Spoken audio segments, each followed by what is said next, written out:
Hello friends, आपका स्वागत है अपने YouTube channel crazy study by Vishal पर। दोस्तों, आज की इस वीडियो में हम करेंगे भारतीय संविधान के अनुच्छेद।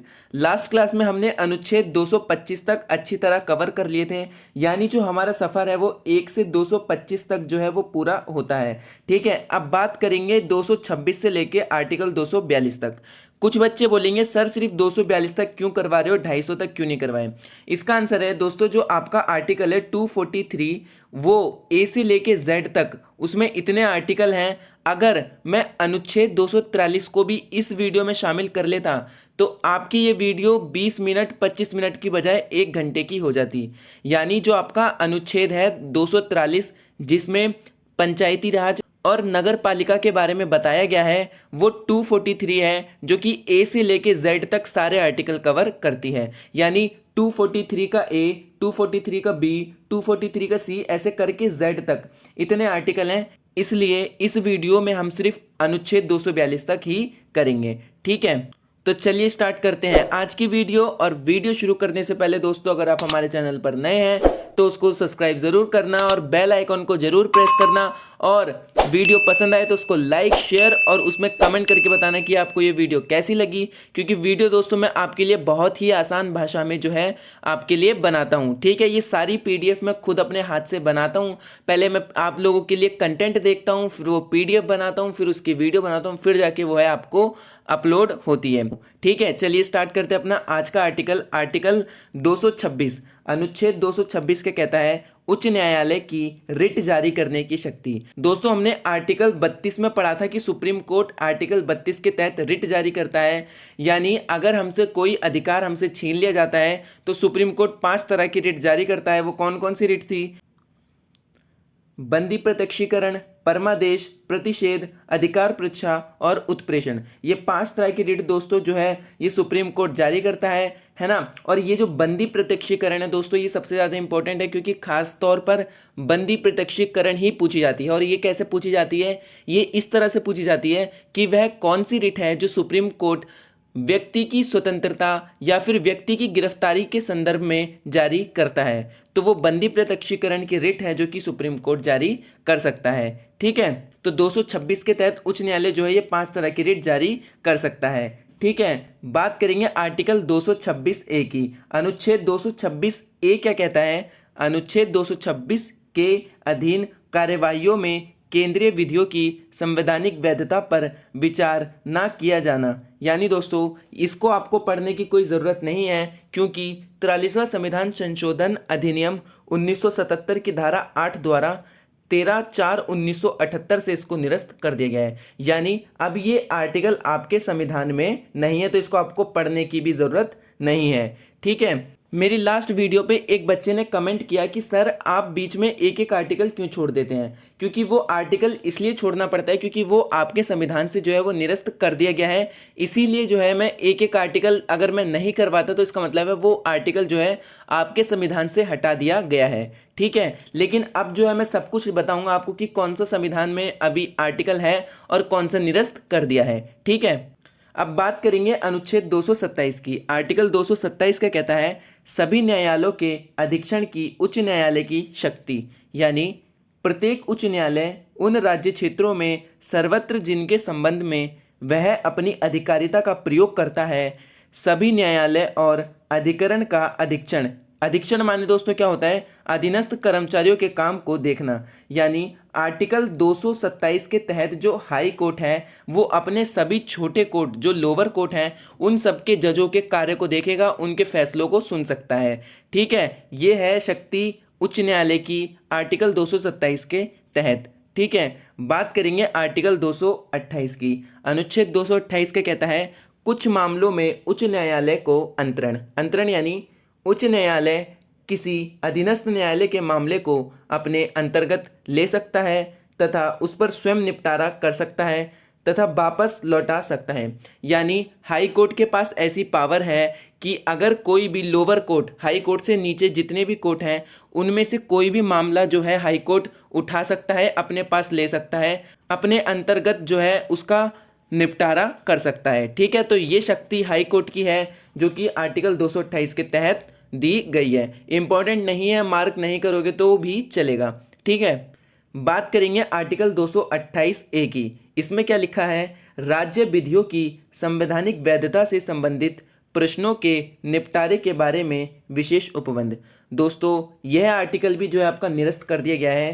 43वां संविधान संशोधन अधिनियम 1977 में जो हुआ था उसकी धारा 10 द्वारा 13/4/1978 से निरस्त कर दिया गया है। ठीक है, तो इसको भी जो है आपको पढ़ने की ज़रूरत नहीं है। ठीक है, अब बात करेंगे अनुच्छेद 229 की। आर्टिकल 229 ये क्या कहता है? उच्च न्यायालय के अधिकारी और सेवक तथा व्यय, यानी किसी उच्च न्यायालय के अधिकारियों और सेवकों की नियुक्ति उच्च न्यायालय का मुख्य न्यायमूर्ति करेगा। ठीक है, ऐसे व्यक्ति जो पहले से न्यायालय में संलग्न नहीं है वह राज्य लोक सेवा आयोग के परामर्श से पद धारण करेंगे। यानी दोस्तों हाई कोर्ट में जितनी भी भर्तियां होंगी, जितनी भी रिक्रूटमेंट होंगी, वो सारी मुख्य न्यायमूर्ति करेगा, बताएगा, वो जारी करेगा लिस्ट।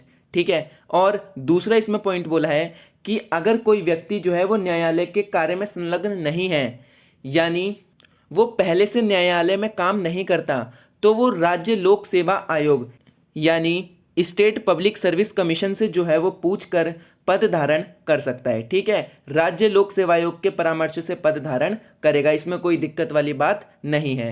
ठीक है, बात करेंगे इसके दूसरे पॉइंट की। उच्च न्यायालय में अधिकारियों और सेवकों को दी जाने वाली वेतन व भत्तों का नियम राज्यपाल द्वारा अनुमोदित किया जाएगा। यानी जितने भी जो अधिकारी हैं उनको वेतन व भत्ते दिए जाएंगे वो राज्यपाल के द्वारा तय किए जाएंगे। ठीक है, और तीसरा पॉइंट है इसमें उच्च न्यायालय के प्रशासनिक व्यय जिनके अंतर्गत उच्च न्यायालय के अधिकारियों और सेवकों को या उनके संबंध में संदेह सभी वेतन भत्ते और पेंशन राज्य की संचित निधि पर भारित होंगे और उच्च न्यायालय द्वारा ली गई फीस और अन्य धनराशि उस निधि का भाग होगी। यानी इसी आर्टिकल के तीसरे पॉइंट में ये साफ बताया गया है कि जो भी हाई कोर्ट के जो हैं जज और सेवक, उनको जो भी वेतन व भत्ते मिलेंगे वो भारत की संचित निधि से मिलेंगे, और हाई कोर्ट में जो भी फीस जमा की जाती है या फिर किसी को बेल पे छुड़ाना होता है तो वो जो है वो सब संचित निधि पर ही जमा होगा। ठीक है, ये सिंपल सी बात है। इस आर्टिकल में ये 3 पॉइंट बताए गए हैं। अनुच्छेद 229 में ये 3 पॉइंट है। एक बार आप पढ़ लेना तो आपको अच्छी तरह और समझ आ जाएगा। ठीक है, वैसे इसमें कुछ है नहीं। बात करेंगे आर्टिकल 230 की। अनुच्छेद 230 क्या कहता है? उच्च न्यायालय की आधिकारिकता का संघ राज्य क्षेत्रों पर विस्तार, यानी संसद विधि द्वारा किसी संघ राज्य क्षेत्र पर किसी उच्च न्यायालय की आधिकारिकता का विस्तार कर सकेगी या किसी संघ राज्य क्षेत्र में किसी उच्च न्यायालय की आधिकारिकता का अपवर्जन कर सकेगी। आर्टिकल 230 के कहने का मतलब है कि संघ को अधिकार है, संघ यानी संसद, ठीक है, संसद को अधिकार है कि वो किसी राज्य में उच्च न्यायालय स्थापित कर सकती है और किसी राज्य में वह उच्च न्यायालय को हटा सकती है। अब बात करेंगे आर्टिकल 231 की। अनुच्छेद 231 क्या कहता है? 2 या 2 से अधिक राज्यों के लिए एक ही उच्च न्यायालय की स्थापना। ठीक है, ये लाइन आप पढ़ के ही समझ गए होंगे कि 2 या 2 से अधिक राज्यों के लिए एक उच्च न्यायालय हो सकता है। अभी मैं आपको बताऊंगा कि जो हमारे संघ शासित क्षेत्र हैं उनके कौन कौन से न्यायालय लगते हैं। इसमें लिखा है दोस्तों, संसद विधि द्वारा 2 या 2 से अधिक राज्यों के लिए अथवा 2 या अधिक राज्यों और किसी संघ राज्य क्षेत्र के लिए एक ही उच्च न्यायालय स्थापित कर सकेगी। ठीक है, संघ राज्य क्षेत्र दोस्तों वो क्षेत्र होता है जहां पर संघ यानी केंद्र की पावर ज्यादा होती है। अब बात करेंगे आर्टिकल 232 अनुच्छेद 232। इसमें क्या है? निर्वचन, यानी 7वां संविधान संशोधन अधिनियम 1956 के धारा 6 द्वारा 1/11/1956 से अनुच्छेद 230, 231 और 232 के स्थान पर अनुच्छेद 230 और 31 को स्थापित कर दिया गया है। ठीक है, इस पूरे आर्टिकल में सिर्फ यही लिखा है और इसमें कुछ नहीं लिखा है, यानी 230, 31 और 32 के स्थान पर 230 और 231 इसमें जो है लगा दिया गया है। जो कि मैंने अभी आपको बताया था कि अनुच्छेद 230 जो है वो है कि संसद किसी राज्य में हाई कोर्ट को स्थापित कर सकती है और उसको हटा सकती है। ठीक है, और 231 मैंने आपको बताया था कि 2 या 2 से अधिक राज्यों के लिए एक ही उच्च न्यायालय हो सकता है। ठीक है, तो आर्टिकल 232 में सिर्फ इतना लिखा है। ठीक है, अब बात करेंगे अनुच्छेद 233 की। आर्टिकल 233 क्या कहता है? इसका फर्स्ट पॉइंट है राज्य के प्रत्येक जिले में एक जिला न्यायालय होगा, यानी हर डिस्ट्रिक्ट में जो है एक जिला न्यायालय डिस्ट्रिक्ट कोर्ट होगा। ठीक है। उसके बाद जो मुख्य जिला न्यायाधीश तथा अन्य न्यायाधीशों से मिलकर बना होगा, यानी एक मुख्य जिला न्यायाधीश होगा और अन्य न्यायाधीश होंगे जैसे हर कोर्ट में होते हैं। ठीक है। और थर्ड पॉइंट है जिला न्यायाधीश की नियुक्ति उच्च न्यायालय के मुख्य न्यायाधीश की सलाह पर राज्यपाल द्वारा की जाएगी। ठीक है। जिला न्यायाधीश की नियुक्ति उच्च न्यायालय के मुख्य न्यायाधीश की सलाह पर राज्यपाल करेगा। ठीक है। जिस पे जो है उच्च न्यायालय का मुख्य न्यायाधीश उंगली रखेगा, राज्यपाल उसको न्यायाधीश बनाएगा। ठीक है। चौथा है जिला न्यायाधीश होने की योग्यता। क्या क्या योग्यता हो सकती है? सबसे पहला, भारत का नागरिक हो, आयु 60 वर्ष से कम हो तथा 7 साल जज के तौर पर काम किया हो या 10 वर्ष तक उच्च न्यायालय में वकालत की हो, तो उसको जो है जिला न्यायाधीश होने के योग्य माना जाएगा। ठीक है। बात करेंगे आर्टिकल 234A की। न्यायिक सेवा में जिला न्यायाधीशों से भिन्न व्यक्ति की भर्ती, यानी जिला न्यायाधीशों से भिन्न व्यक्तियों की किसी राज्य की न्यायिक सेवा में नियुक्ति उस राज्य के राज्यपाल द्वारा राज्य लोक सेवा आयोग से और ऐसे राज्य के संबंध में आधिकारिकता का प्रयोग करने वाले उच्च न्यायालय से परामर्श करने के पश्चात और राज्यपाल द्वारा इस निमित्त बनाए गए नियमों के अनुसार की जाएगी। यानी दोस्तों आर्टिकल 234A के कहने का मतलब है अगर कोई व्यक्ति है जो कि जिला न्यायाधीश से भिन्न है, ठीक है, जिला न्यायाधीश नहीं है जो कि, उसके बारे में दोस्तों अगर उसकी नियुक्ति करनी है तो उसको सबसे पहले राज्यपाल से परामर्श लेना है, राज्य लोक सेवा आयोग से परामर्श लेना है और जो उच्च न्यायालय है वहां से परामर्श लेना है। तो इन 3 जगह से जो है परामर्श लेने के पश्चात ही कोई व्यक्ति जो है जिला न्यायाधीश के पद पर नियुक्त किया जाता है, वो भी एक नियम और विधि के अनुसार। ठीक है। इसमें यही कहने का मतलब है। अब बात करेंगे आर्टिकल 235 की। अनुच्छेद 235 क्या कहता है? अधीनस्थ न्यायालय पर नियंत्रण, यानी जिला न्यायालय और उनके अधीनस्थ न्यायालयों का नियंत्रण, जो कि जिला न्यायालय की शक्ति है कि वो अपने अधीनस्थ न्यायालयों पर नियंत्रण स्थापित कर सकती है। अब बच्चे पूछेंगे सर जिला न्यायालय से भी नीचे कोई कोर्ट होता है? हाँ, बहुत सारे कोर्ट होते हैं, लोअर कोर्ट होते हैं, सेशन कोर्ट होते हैं, बहुत तरह के कोर्ट होते हैं।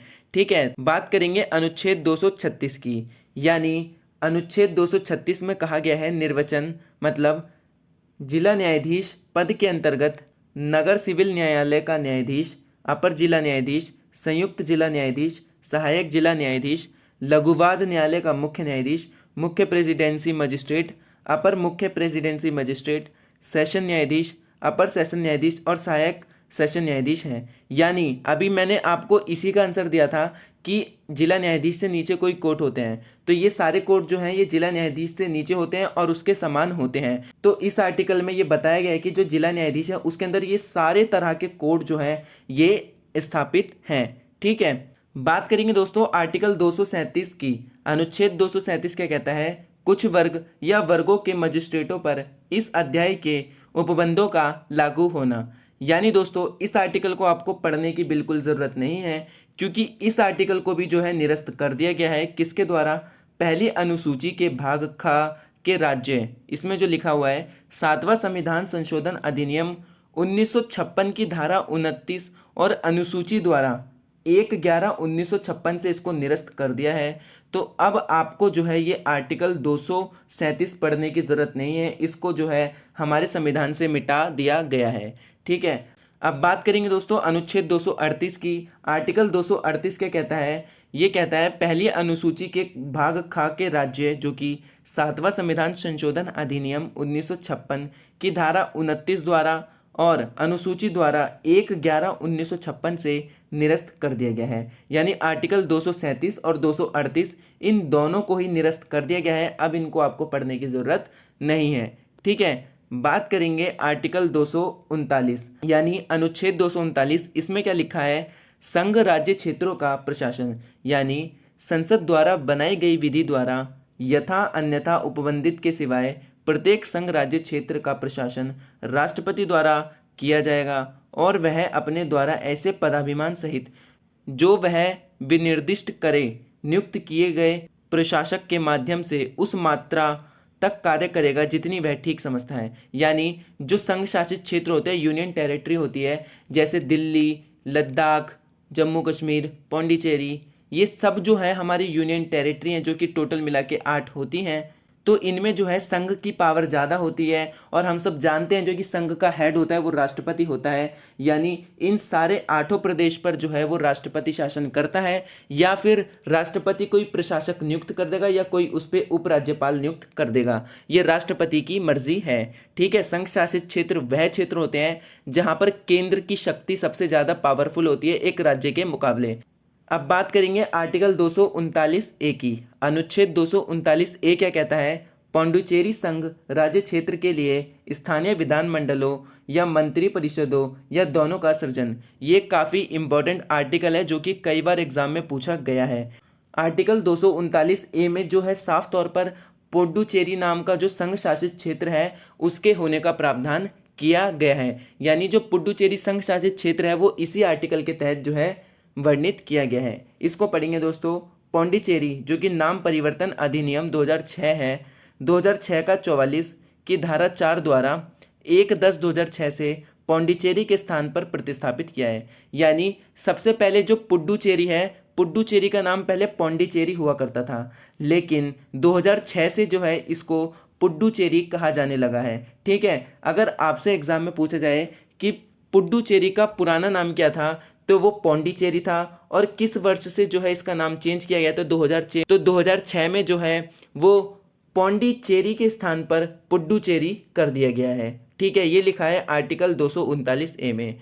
ठीक है, अब बात करेंगे आर्टिकल 239 डबल ए, यानी अनुच्छेद 239 का ए, दिल्ली के संबंध में विशेष उपबंध। यानी दोस्तों जैसे अभी आपने 239 ए पढ़ा था, उसमें पुडुचेरी संघ शासित क्षेत्र होने का प्रावधान किया है, तो अब 239 ए के तहत दिल्ली का जो संघ शासित क्षेत्र है उसके होने का प्रावधान किया गया है।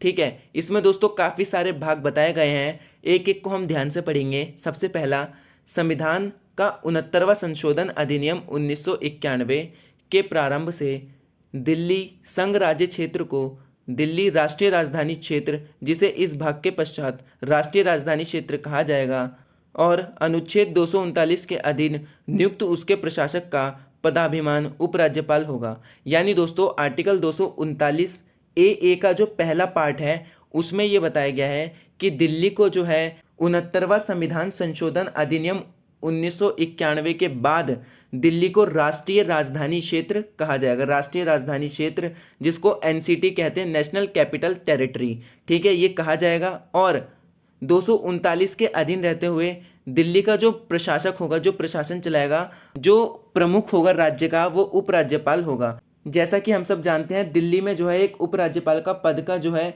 गठन किया गया है। यानी दिल्ली में जो है एक सीएम भी होता है और उपराज्यपाल भी होता है। ठीक है, तो ये है पहला भाग। ध्यान से पढ़ोगे, एक बार इसको आप वीडियो रोक के पढ़ोगे तो आपको खुद समझ आ जाएगा। ठीक है, मैं जल्दी जल्दी वीडियो करा रहा हूँ ताकि आपका टाइम जो सेव हो। वीडियो काफ़ी लंबी पहुँच चुकी है। और इसके दूसरे में लिखा है का में राष्ट्रीय राजधानी क्षेत्र के लिए एक विधानसभा होगी, और ऐसी विधानसभा के स्थान राष्ट्रीय राजधानी राज्य क्षेत्र में प्रादेशिक निर्वाचन क्षेत्रों में से प्रत्यक्ष निर्वाचन द्वारा चुने हुए सदस्य भरे जाएंगे। यानी वही है कि चुनाव होगा, विधानसभा होगी यहाँ पे, और जो है जो चुना जाएगा उसको सीएम बनाएंगे। जैसे कि अभी दिल्ली में अरविंद केजरीवाल बना हुआ है आम आदमी पार्टी का। ठीक है, और देखिए दोस्तों 239 के तहत ही जो है पुडुचेरी में विधानसभा बनाई गई है जिसमें 30 सदस्य हैं, और दिल्ली में एक विधानसभा का गठन किया गया है जिसमें 70 सदस्य हैं। ठीक है, अब बात करेंगे आर्टिकल 239 बी की। 239 बी क्या कहता है? दिल्ली और पुडुचेरी के उपराज्यपालों को अध्यादेश जारी करने की शक्ति प्रदान की गई है। दोस्तों हम सब जानते हैं कि अगर कोई बिल राज्यसभा में पास हो जाता है और उसे लोकसभा के पास भेजा जाता है, लेकिन लोकसभा जो है 6 महीने से ऊपर कोई रिस्पॉन्स नहीं करती है, तो राष्ट्रपति जो है दोनों को अपने सामने बिठाता है और उस बिल पर जो है डिस्कस करता है। तो उसी को कहते हैं अध्यादेश जारी करना।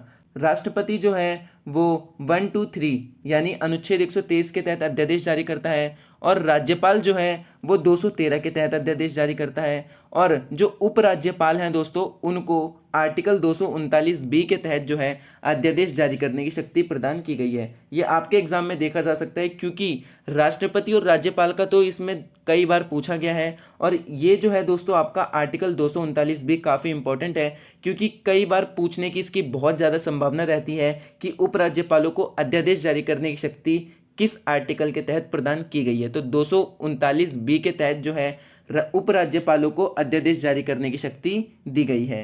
ठीक है, बात करेंगे आर्टिकल 240 की। अनुच्छेद 240 क्या कहता है? राष्ट्रपति को अधिकार है कि वह संघ शासित क्षेत्रों के लिए कानून बना सकता है। ठीक है, हम सब जानते हैं कि संघ शासित क्षेत्र वो क्षेत्र होते हैं जहाँ पर केंद्र सरकार की मजबूती ज़्यादा होती है, यानी वहाँ पर केंद्र का जो है शासन अधिक होता है। तो राष्ट्रपति जो है वो केंद्र का सर्वोपरि अधिकारी होता है, केंद्र का सर्वोच्च अधिकारी होता है। तो इसीलिए राष्ट्रपति को अधिकार होता है कि वो केंद्र शासित क्षेत्रों के लिए कानून बना सकता है। या तो दोस्तों आप केंद्र बोल लो या संघ बोल लो, एक ही बात है। ठीक है, अब बात करेंगे आर्टिकल 241 की। अनुच्छेद 241 क्या कहता है? प्रत्येक संघ शासित क्षेत्र के लिए एक उच्च न्यायालय होगा। यानी जैसे प्रत्येक राज्य के लिए एक उच्च न्यायालय होता है, वैसे ही प्रत्येक संघ शासित यानी केंद्र शासित क्षेत्र के लिए एक उच्च न्यायालय होगा। अब देखेंगे कि कौन सा जो है केंद्र शासित क्षेत्र है और उसकी कार्यपालिका क्या है, और उसका जो हाई कोर्ट है वो कौन से राज्य का हाई कोर्ट लगता है। ठीक है, तो सबसे पहले अंडमान और निकोबार द्वीप, इसमें दोस्तों एक उपराज्यपाल कार्य करता है, और इसका जो हाई कोर्ट है वो कलकत्ता हाई कोर्ट लगता है। ठीक है, अब बात करेंगे चंडीगढ़ केंद्र शासित क्षेत्र की। इसमें एक प्रशासक राष्ट्रपति द्वारा नियुक्त किया गया है, और इसमें पंजाब और हरियाणा दोनों राज्यों के जो है हाई कोर्ट लगते हैं। ठीक है, बात करेंगे दिल्ली की। दिल्ली में हम सब जानते हैं उपराज्यपाल का जो है पद है, और इसमें दिल्ली के लिए अलग से एक हाई कोर्ट बनाया गया है जिसे दिल्ली हाई कोर्ट के नाम से कहा जाता है। ठीक है, बात करेंगे लक्षद्वीप की। लक्षद्वीप में भी राष्ट्रपति द्वारा प्रशासक नियुक्त किया गया है, और इसमें जो है कोची हाई कोर्ट लगता है। ठीक है, बात करेंगे दादर और नागर हवेली की और दमन द्वीप। इसमें दोस्तों प्रशासक नियुक्त किया गया है, और इसका जो हाई कोर्ट लगता है वो बम्बई हाई कोर्ट माना जाता है। ठीक है, बात करेंगे पुडुचेरी की। पुडुचेरी में दोस्तों उपराज्यपाल और सीएम ये दोनों हैं। जैसे दिल्ली में उपराज्यपाल और सीएम है, वैसे ही पुडुचेरी में भी विधानसभा का गठन किया गया है, तो वहाँ पे सीएम है, और इसमें जो लगती है वो आपका मद्रास हाई कोर्ट लगता है, मद्रास हाई कोर्ट। ठीक है, बात करेंगे जम्मू और कश्मीर की। तो जम्मू कश्मीर में प्रशासक नियुक्त किया गया है, और ये लगता है जम्मू कश्मीर हाई कोर्ट। और लद्दाख की बात करेंगे तो लद्दाख में भी एक प्रशासक नियुक्त किया गया है, और लद्दाख का हाई कोर्ट होगा जम्मू कश्मीर हाई कोर्ट। ठीक है, तो ये हाई कोर्ट और कार्यपालिका जो है एक बार आपको ध्यान से पढ़ लेनी है, ये मैं गारंटी देता हूँ आपको पढ़ते ही समझ आ जाएगी। ठीक है, अब बात करेंगे अनुच्छेद 242 की। आर्टिकल 242 क्या कहता है? कोगड़ू यानी 7वां संविधान संशोधन अधिनियम 1956 की धारा 29 और अनुसूची द्वारा इसको निरस्त कर दिया गया है। यानी अब ये आर्टिकल आपकी जो है संविधान में नहीं है, तो इसको आपको पढ़ने की कोई ज़रूरत नहीं है। ठीक है दोस्तों, तो ये थे आर्टिकल 242 तक मैंने आपको करा दिए। अब 243 से मैंने इसलिए नहीं कराई क्योंकि 243 से जो है वो पंचायती राज और नगर पालिका शुरू हो रही है, और ये सारे आर्टिकल दोस्तों ए से लेके जेड तक ये सारे आर्टिकल हैं। अब यहाँ पर आप मेरे को एक बात बताओ कि मैं आपको इस ए से लेके जेड तक में सारे आर्टिकल करवाऊँ, या सिर्फ जो इम्पोर्टेंट आर्टिकल हैं लगभग 10 से लेके 15 इम्पोर्टेंट आर्टिकल बनते हैं वो करवाऊँ। ठीक है, तो आप ये ज़रूर बताना मेरे को कि इनमें से मैं जो है ए से लेके जेड तक सारे आर्टिकल करवाऊँ, या सिर्फ 10 या 15 आर्टिकल जो आपके महत्वपूर्ण एग्जाम में पूछे जाते हैं वो करवाऊँ आपके टाइम सेविंग के लिए। ठीक है दोस्तों, वीडियो काफ़ी लंबी हो गई है दोस्तों। वीडियो को दोस्तों ज़्यादा से ज़्यादा अपने दोस्तों में शेयर करना, ताकि उनको भी पता लग सके कि भारतीय संविधान के अनुच्छेद 1 से लेके 395 तक आखिर तक कैसे जो है भारतीय संविधान बना है। ठीक है दोस्तों, वीडियो पसंद आई हो तो उसको लाइक, शेयर और चैनल को सब्सक्राइब ज़रूर करना। धन्यवाद दोस्तों।